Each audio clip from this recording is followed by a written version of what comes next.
I'm recording.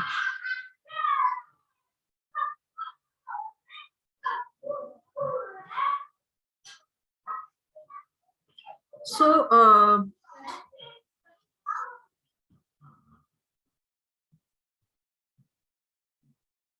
just give me 1 second. You're able to see the screen? Yes? Are you able to see the screen? Yes, ma'am. Okay. Yes, So ma'am. in unit 3, if you can see that we have, available with the content that which talks about different kind of datas and variables in research, right? Like in alphabets, हम जब English language करते हैं, there are certain alphabets. अगर हमें alphabets नहीं आए, तो we won't be able to write anything, right? किसी भी language में, जो भी उनकी manuscript है, उसके लिए हमें उनके सबसे बेसिक यूनिट को समझना बहुत जरूरी होते हैं. Similarly in research, particularly in quantitative research, we have to understand their language, right? जैसे कंप्यूटर प्रोग्रामिंग करनी है, आपको 0-1 बाइनरी कोडिंग से ही सब कुछ चलता है, सामने कुछ भी नजर आए बट बैक एंड पे वो बाइनरी होता है. सिमिलरली जब हम कोई क्वांटिटेटिव स्टडी करते हैं, और जो क्वेश्चनर आपने भरा है मेरे लिए, एंड दैट वो इसलिए किया गया है क्योंकि अभी जब हम ये जो 2 यूनिट्स करेंगे, वहां पर ये सब चीजें आपके बहुत काम आने वाली है. And I show you certain things also, right, during this 2 units और 1 यूनिट की हम किस तरीके से कर रहे हैं. और अगर टाइम परमिट हुआ तो मैं आपको टेक्स्ट एनालिसिस भी सिखाऊंगी आर में, राइट. सो लेट्स सी कैसे करते हैं हम ये काम. तो बाइनरी कोडिंग जरूरी होती है जैसे कंप्यूटर में. सो कंप्यूटर अंडरस्टैंड 0 एंड 1, वो आपको रिजल्ट कुछ भी कन्वर्ट करके दे, वहां पर प्रोग्रामर का काम होता है. सिमिलरली रिसर्चर, जब हम सॉफ्टवेयर को यूज करते हैं, तो जो हमारे सॉफ्टवेयर हैं, they understand only numbers. So it's a researcher duty to convert all the information, code all the information into form of number, and then software processes the numbers, it gives some results, and it is again researcher's duty to convert those numbers into again some insights, some words. Okay, so it works like that. So basically it is the job of researcher to give input to the software, take output from the software, and convert it again into the customer's language. That is whatever language for the sample or for the paper we are using. It may be English, it may be French, it may be whatever language, right? So going further, there are 4 levels of measurement. Now 4 levels of measurement means, see, whenever you want to measure something, there are different kind of measurement available to you. For example, can you measure bananas into liter? How liter banana is there? क्या use करते हैं bananas के लिए हम? I am asking you students, अगर मुझे bananas measure करने हैं, how many bananas I have, तो मैं किस तरीके से मेजर करती हूँ उसको? Come on, you have to tell me. Number से, राइट. अगर मुझे एप्पल्स को करना है तो kg. Sometimes kg, sometimes piece wise, depends upon the vendor also, right? And what about milk? Liter. Liters, right? And what about gold? What about gold? Carat. That is diamond, not gold.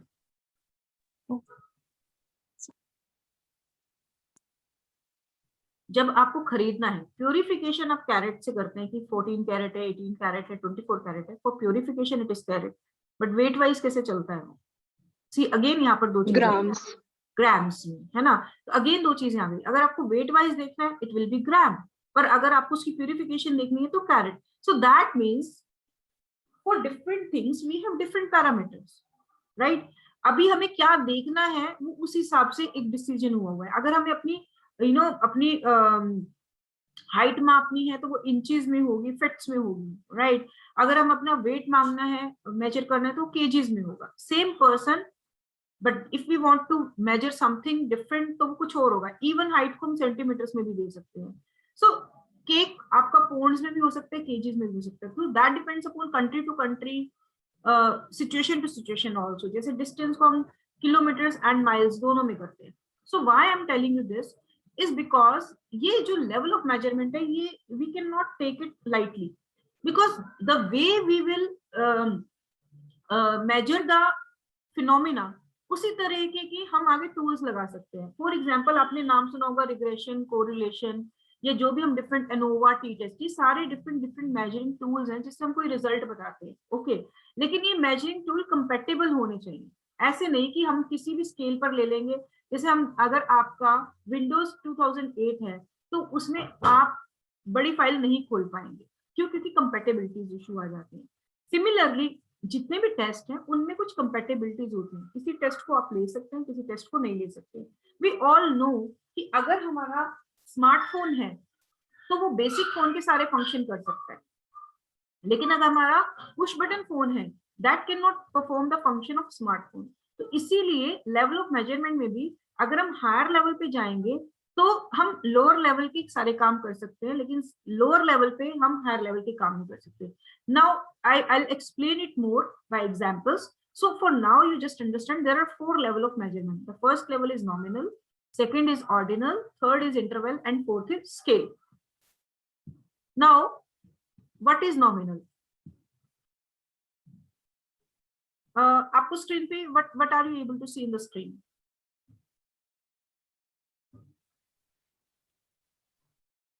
What are you able to see on the screen?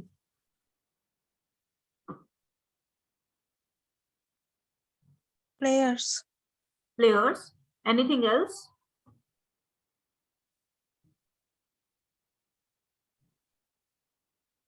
Anything else? They are having different numbers on the back of their jersey to Okay. identify them. Exactly. So can we see that the player number 51 who is wearing this 51 number jersey is maybe of 51 age, or maybe higher in the rank than the player who is wearing 19 number jersey? Can No, we say ma'am, that? that's not what it is. No. No. It then what this number says here? ये जो number है, what is the significance of this number? Why they are there and why this is number? कि किसी का 33, किसी का 18. So why it is so? क्या है ये सिग्निफाइज क्या करता है?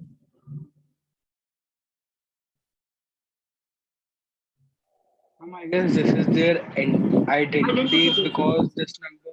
Yes. Yeah, this is the identification which we have given, as you are given identification by the roll number, right?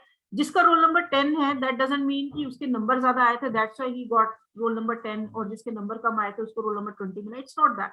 It's just that जिस सीरियल ऑर्डर में आप लोगों ने एडमिशन लिया, we just kept on giving you some number, but that number is just near the identification of that phenomena, right? In your case, your roll number is the identification. Okay, may be आपका जो exam roll number होता है identification, उसमें आपके year का होता है, आपके सेमेस्टर का हो सकता है, आपके कोर्स का हो सकता है, तो उस तरीके से हमने आपको आइडेंटिफाई किया हुआ है, but it's nothing to do more than that. Okay, similarly nominal की जब हम बात करते हैं और हमने क्वेश्चन में, अब क्वेश्चन में हमें ये जरूरत क्या है, क्योंकि हमने तो क्वेश्चन में पूछ लिया कि आप मेल है, फीमेल है, ट्रांसजेंडर है या क्या है, ठीक है, जैसे आपने भरा भी है वो क्वेश्चन. अब मुझे अगर कंप्यूटर को समझाना है मेल, कंप्यूटर को क्या समझ आएगा कि मेल क्या होता है और फीमेल क्या होता है? For that it's nothing, right? उनको तो नंबर दे दो कि अच्छा, और फिर उस नंबर का मतलब बता दो. तो वहां पर हम नॉमिनल स्केल यूज करते हैं कि जब मैं कहूं कि मेल को 1 नंबर देना है और फीमेल को 2 देना है, या vice versa. That doesn't mean कि फीमेल को छोटी है या बड़ी है, इट्स नथिंग दैट. हमने सिर्फ आइडेंटिफाई कर दिया, कोडिंग दे दी. No, this process is called coding. जब मैं कंप्यूटर को समझाती हूँ कि जब मेरे पास मेल हो, जब मैं 1 डालू तो दैट मीन्स वो मेल का डेटा है, जब मैं 2 डालू तो दैट मीन्स वो फीमेल का डेटा है, राइट? तो ये होता है आपका नॉमिनल डेटा, जहां पर नंबर्स, जो भी हम नंबर दे रहे हैं, is near the identification. The value of that number is not of use, right? वो वैल्यू कुछ भी हो सकती है उसकी, हमें वैल्यू से मतलब नहीं है, बट यूनिक नंबर होना चाहिए. ऐसा नहीं है कि मेल को 1 भी दे रहे हैं, 2 भी दे रहे हैं, ऐसा नहीं हो सकता. कोई भी एक प्लेयर 2 नंबर की जर्सी नहीं पहनता है ना, कि आज उसने ये पहनी, कल उसने वो पहनी. It's not that, you understand that thing. तो ये आइडेंटिफिकेशन है. आपका रोल नंबर रोज चेंज नहीं होता है. Of course it changes with the class, of course it changes with the course, but ऐसे नहीं है कि आज आपका मन किया आज मैं 50 रोल नंबर रखूंगा, नहीं कल मैं 20 रखूंगा, it's not like that, right. So basically जो नॉमिनल लेवल होता है वो lowest level of data measurement होता है, जिसमें वैल्यू ऑफ वेरिएबल उसका नाम है सिर्फ, और वो नाम भी हमें क्यों करना पड़ता है, बिकॉज हमारा सॉफ्टवेयर क्वालिटी को नहीं समझता, स्ट्रिंग्स को नहीं समझता, it understand just number. Second, ये हम कैटेगराइज कर देते हैं क्योंकि सारे जो इनका 1 है कोडिंग वो एक तरफ हो जाए, मतलब वो फीमेल हो गए या मेल हो गए, और जिनकी 2 है वो अलग हो जाए। जैसे हमारे यहाँ पे कलर्स कह दीजिए, कि प्लेयर्स के केस में कलर्स भी हो जाता है कि जिसकी ब्लू जर्सी है वो न्यूजीलैंड के हैं या डिपेंडिंग अपॉन इंडिया के हैं, जिसकी भी जो है, और जिसकी येलो है वो ऑस्ट्रेलिया के हैं, जिसकी ग्रीन है वो पाकिस्तान है, साउथ अफ्रीका, डिपेंडिंग अपॉन, तो कैटेगराइज भी कर सकते हैं।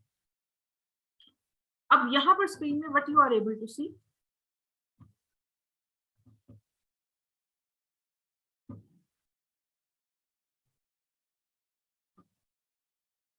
Are you able to see Ranking. Ranking? So यहाँ पर 1, 2 और 3 में कोई डिफरेंस नजर आ रहा है आपको? Yes, ma'am. Can we say that कि 1, 2, 3 की ऐसी कोई मर्जी नहीं है, वो अपनी मर्जी से जहां उनका मन किया खड़े हो गए, मतलब it was optional, there is no difference in the 1, 2 and 3, can we say that? No, ma'am. We know that whosoever is 1 he must have performed better than other 2, right? Whosoever is 2 has performed less than 1 but better than 3, and whosoever is 3 has performed better than less than 3, whosoever is after 3 but less than who is ranked in 1 and 2. But is it necessary कि जो 1 और 2 के marks में difference है वो 2 और 3 के marks में भी उतना डिफरेंस हो? Is it necessary?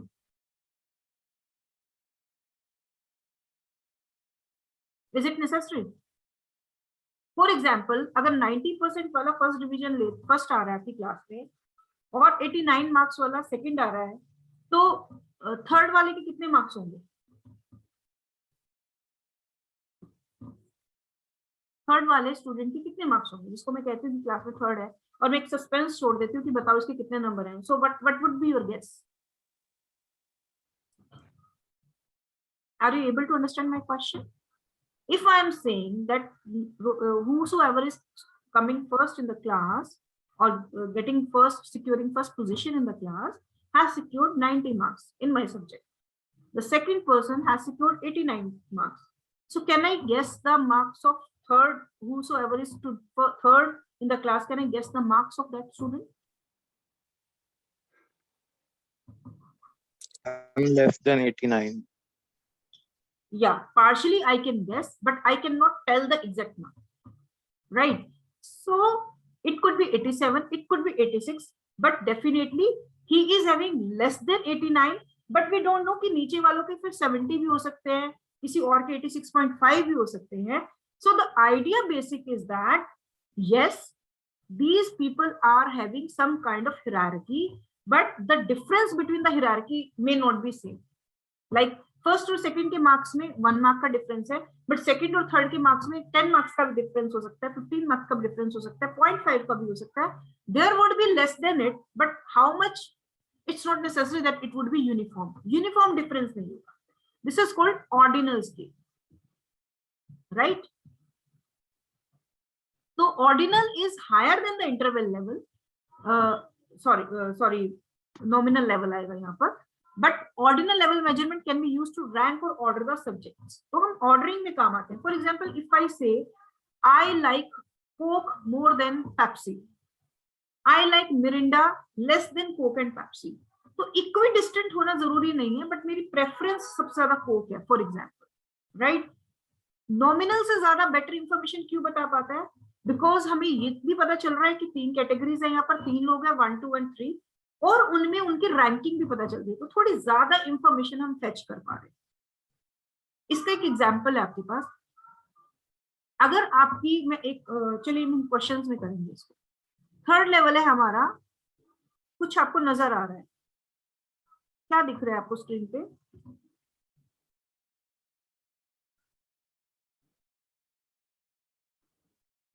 OMR sheet.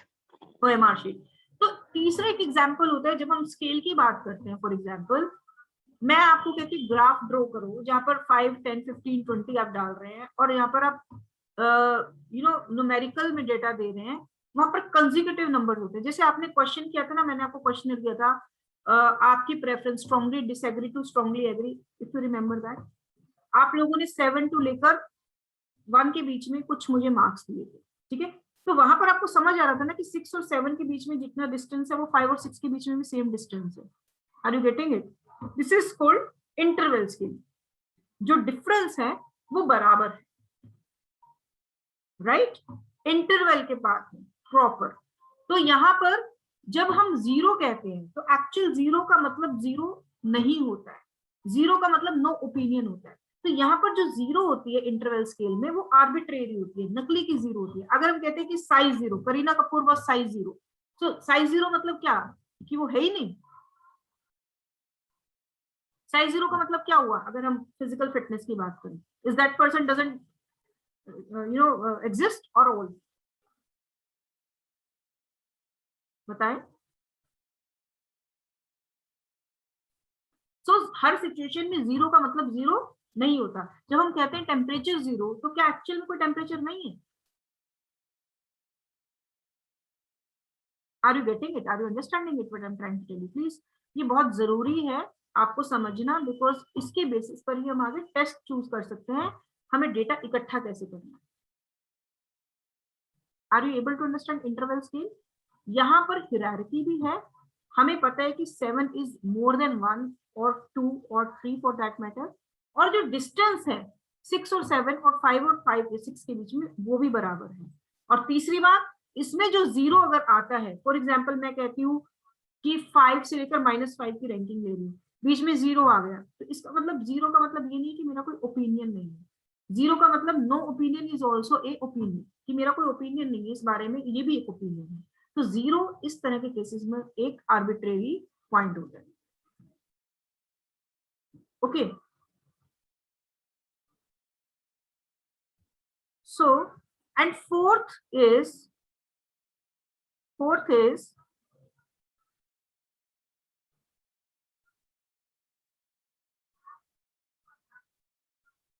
just give me 1 second.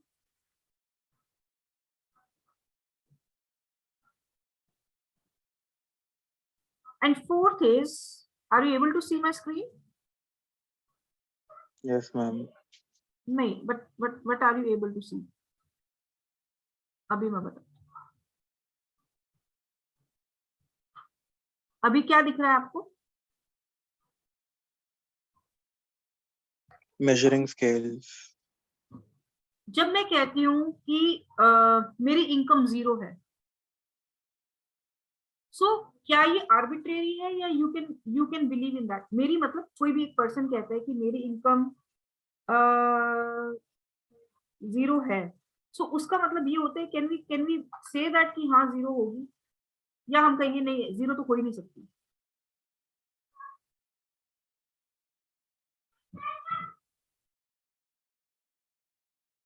I am waiting for your answer students.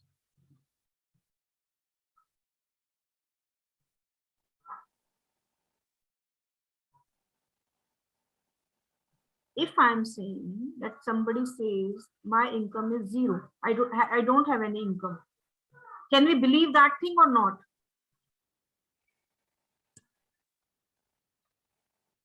Yes, ma'am, we can. Yes, because actual 0 हो सकता है, पर अगर कोई ये कहे कि मेरी हाइट 0 है, can we believe that? No, ma'am. No. So यहाँ पर जो इस तरह का डेटा होता है जहां पर 0 रियल 0 होती है, सबसे पहले वो रेशियो डेटा होता है। इफ वी आर सेइंग कि किसी का ऐसा हो सकता है कि ये चीज 0 मतलब नॉन एग्जिस्टेंस ऑफ समथिंग हो, तो आपने देखा होगा यहाँ पर मैंने जब आपकी क्वेश्चन पूछी थी एज, तो एज एक नंबर होता है, और यहाँ पर जो नंबर एज है वो एक्चुअल नंबर है, वो मैंने कुछ बनाया नहीं हुआ कि ये इसके बीच में इतना इसको कुछ मैंने डिफाइन कर दिया, ऐसे नहीं किया मैंने। फॉर एग्जाम्पल अगर मैंने 7 एक ओपिनियन को नाम दे दिया, एक्चुअल में वो ओपिनियन कम है ज्यादा है उसको नहीं हमें पता, मैंने एक नंबर देने की कोशिश की, पर एज को मैंने एक नंबर नहीं दिया, मैंने एक एक्चुअल दिया जो एक्चुअल में मेजर कर सकते हैं। ओपिनियन को हम एक्चुअल में नंबर नहीं दे सकते, वो हमने मान लिया कि ओके हमने इसको ये एक्स की तरह मान लिया, पर एज का मैं एक एक्चुअल नंबर मुझे पता है, वेट एक एक्चुअल नंबर है, इनकम एक एक्चुअल नंबर है। यहाँ पर हमें किसी चीज की मानने की जरूरत नहीं है। I can ask you and you can tell me any point of time. For example, एक इसको अलग तरीके से समझते हैं। मैं आपको किसी रेस्टोरेंट में लेके जाती हूँ और हम खाना खाते हैं, वी हैव लंच टुगेदर। मैं आपसे पूछती हूँ आपको खाना कैसा लगा, तो कैन यू टेल मी, आप सिर्फ अपना ओपिनियन बता सकते हैं ना कि मुझे अगर मुझे नंबर देने को तो 10 में से 5 दूंगी, 10 में से 7 दूंगी, 10 में से 9 दूंगी, 10 में से 10 दूंगी, या 10 में से 11 बहुत ज्यादा खुश हो जाए तो। हालांकि ऐसा होता नहीं है, बट मैक्सिमम आप 10 दे सकते हो। तो यहाँ पर ऑब्जेक्टिविटी नहीं है, सब्जेक्टिविटी है कि 10 में से मैं 5 दूंगी। आप 5.5 भी दे सकते थे, 5.6 भी दे सकते थे, बट ऑब्जेक्टिविटी नहीं है। पर अगर मैं आपसे पूछूं कि आपका बिल कितना आया, तो यहाँ पर आपके पास एक कंक्रीट नंबर है बताने के लिए कि मेरा बिल इतना आया। Are you getting it? किसी भी डिश का प्राइस एक रेशो स्केल हो गया, किसी भी डिश का टेस्ट एक इंटरवल स्केल हो सकता है। और ऑर्डिनल अगर मैं दो डिश को कंपेयर करने को कह दूं कि ये अच्छी थी या ये अच्छी थी। Are you getting the difference? समझ आ रहा है आपको? जब हम Yes, ma'am. डिशेस को बुला रहे हैं, ये स्वीट डिश है, ये स्टार्टर है, जब हम ये नाम दे रहे हैं तो ये हो गया नॉमिनल स्केल। जब मैं दो स्टार्टर में ये पूछ लूं कि अच्छा आपको स्टार्टर ज्यादा अच्छे लगे, स्वीट डिश ज्यादा अच्छा लगा, यहाँ पर आप मे बी ऑर्डिनल की बात भी कर सकते हैं, पर यहाँ पर हम इंटरवल की बात भी कर सकते हैं, डिपेंडिंग अपॉन हम डेटा किस तरीके से उठा रहे हैं। ओके, कुछ चीजों में ऑर्डिनल बड़ा क्लियर होता है। फॉर एग्जाम्पल, अगर मैं एज बोल रही हूँ आपको 0 to 5, 6 to 10, 11 to 14, अब ये जो तीन चीजें हैं यहाँ पर ऑर्डिनल स्केल है, क्योंकि 10 किसी भी पॉइंट पर 6 से छोटा नहीं होगा। तो इसको हम ये नहीं कह सकते कि ये तीन कैटेगरीज हैं। जनरली स्टूडेंट्स कंफ्यूज हो जाते हैं नॉमिनल और ऑर्डिनल में on the basis of category. जब हम ऑर्डिनल डेटा पकड़ते हैं उसमें भी हम कैटेगरी देते हैं। फॉर एग्जाम्पल, आप किस कैटेगरी की एज पे हैं, 0 to 5, 6 to 10, 11 to 15, ऐसे करके क्वेश्चन है। तो कैटेगरी से तो हम कहेंगे मैडम आपने कहा था कैटेगरी जहां पर होती है वो तो नॉमिनल होता है, ऑफ कोर्स वो नॉमिनल होता है, लेकिन जहां पर हम ये ना बता पाए कि दिस इज लेस और दिस इज मोर। बट हमें पता है कि एज को अगर मैं ऑर्डिनल में पकड़ रही हूँ तो वहां पर जैसे ही मैंने कहा कि आप 0 to 10 वाली कैटेगरी की एज में या 11 to 15 वाली में, so can we say that कि 11 से 15 वाले की एज कोई फर्क नहीं पड़ता वो छोटा है या बड़ा है 0 to 10 से, ऐसा नहीं कह सकते ना। तो कुछ चीजों में हमने कैटेगरी पकड़ी है, पर हमें क्लियर है कि ये कैटेगरी हायर है और ये कैटेगरी लो है। सिमिलरली फॉर द इनकम, अगर मैं आपसे आपकी इनकम कैटेगरी में पकड़ती हूँ लेस देन 10,000, 11 to 20,000, 21 अबाउट 21,000, तो यहाँ पर दो इट इज कैटेगरी, पर यहाँ पर एक ऑर्डिनेंस भी है, एक ऑर्डर भी है कि ये कम ही है और ये ज्यादा ही है। सिमिलरली इंटरवल और रेशियो में भी कुछ कुछ चीजें होती हैं जहां पर आप बड़ा क्लियर कट बता देते हैं। ओपिनियन ज्यादातर हम इंटरवल पे पूछते हैं, क्योंकि ओपिनियन में ये नहीं होता कि आपको कम पसंद है कोई चीज तो आप हायर लेवल पे आपको रैंक किया जाएगा, और अगर ज्यादा पसंद है तो वहां पर सिर्फ ओपिनियन को हमने एक नंबर देने की कोशिश की है, वो हमारा इंटरवल स्केल होता है। तो जहां पर परसेप्शन की बात होती है, ओपिनियन की बात होती है, वहां पर हम हमेशा इंटरवल स्केल यूज करते हैं। जैसे मैंने मेरे काफी क्वेश्चंस में आपने देखा होगा हम सिर्फ ओपिनियन परसेप्शन पे बात कर रहे थे। आपको क्या लगता है कि क्या डिस्काउंट आपके लिए मायने रखते हैं? क्या मैं आप मेरे को इस तरीके से डिस्क्राइब कर सकते हैं? क्या मैं ऑफ डे पे शॉपिंग करता हूँ? मतलब कुछ भी इस तरह के क्वेश्चन। रेशियो होता है एग्जैक्ट, जैसे मैंने आपकी एज पूछी, एग्जैक्ट पूछा मैंने आपसे, वहां पर रेशियो स्केल होता है। ओके, सो लेट्स इसको हम अगर देखें तो हायर लेवल रेशियो होता है, क्योंकि रेशियो में से आप इंटरवल स्केल भी निकाल सकते हैं, ऑर्डिनल भी निकाल सकते हैं और नॉमिनल भी निकाल सकते हैं। अगर मैंने आपकी सबकी एज पूछी थी क्वेश्चनर में 19, 21, किसी की 25, किसी ने क्वेश्चन में 50, तो मेरी मर्जी है, मैं उसमें नॉमिनल तो शायद इतना ना ठीक रहेगा क्योंकि एक एक का बार बन जाएगा, पर ऑर्डिनल में बना सकती हूँ कि मेरे ज्यादातर रिस्पोंडेंट 0 से 10 के बीच में थे, 10 से 15 के बीच में थे। इंटरवल भी बना सकती हूँ मैं उसको, क्योंकि ऑर्डिनल के अंदर इंटरवल भी दिया हुआ है। और रेशो, मतलब रेशो से मैं नीचे जा सकती हूँ लेकिन नीचे से मैं ऊपर नहीं जा सकती।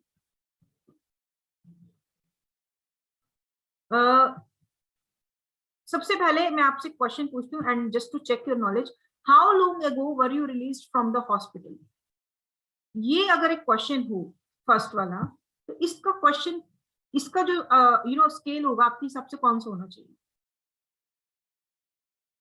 आपको डिस्चार्ज मिला है हॉस्पिटल से, तो इसमें जो आंसर देगा रिस्पोंडेंट, उस तरह के डेटा को मैं क्या किस तरह का डेटा बोलूंगी? नॉमिनल, ऑर्डिनल, रेशियो या interval? This exercise is for the students only, not for me.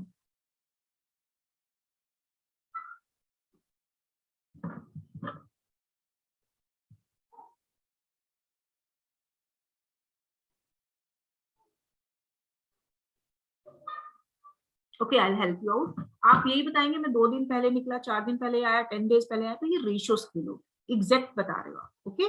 Second, which type of unit were you in for the most of your stream? ये अलग अलग यूनिट्स हैं. तो अगर हमें इसकी डेटा एंट्री करनी होगी तो ये नॉमिनल में आएगा, ऑर्डिनल में आएगा, इंटरवल में आएगा, स्केल में आएगा, रेशियो में आएगा? बताइए किस में आएगा? Ma'am nominal. Very good, nominal, क्योंकि कोई भी केयर यूनिट किसी से कम और ज्यादा नहीं है. इन choosing a hospital, how important was the hospital location? ये क्वेश्चन है. और ये, Internal. हाँ जी बेटा, कौन सा आएगा? You were right. जो भी कुछ बोल रहा था प्लीज एक बार इसको बड़ा क्लियरली बोल दीजिए. Ma'am, interval scale. Yes, interval, क्योंकि ऑर्डिनल नहीं है. आप ये नहीं कह सकते कि मेरे लिए इंपॉर्टेंट नहीं है और जिसके लिए इंपॉर्टेंट था तो some order is there, some ranking is there. It's not that. सबकी अपनी अपनी ओपिनियन है. Okay. How serious was your condition when you were first admitted to the hospital?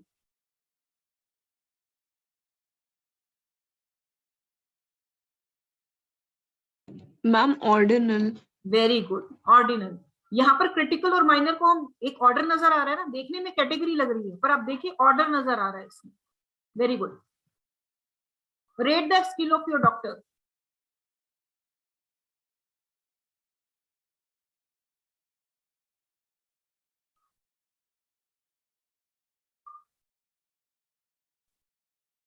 Try. We are not getting deducted for this. Ordinal. Just try. हाँ जी. Ordinal. Ordinal. So next class में we will continue with scaling techniques. तो थोड़ा सा मैंने आपको दिखा दिया. We'll doing this. Okay. So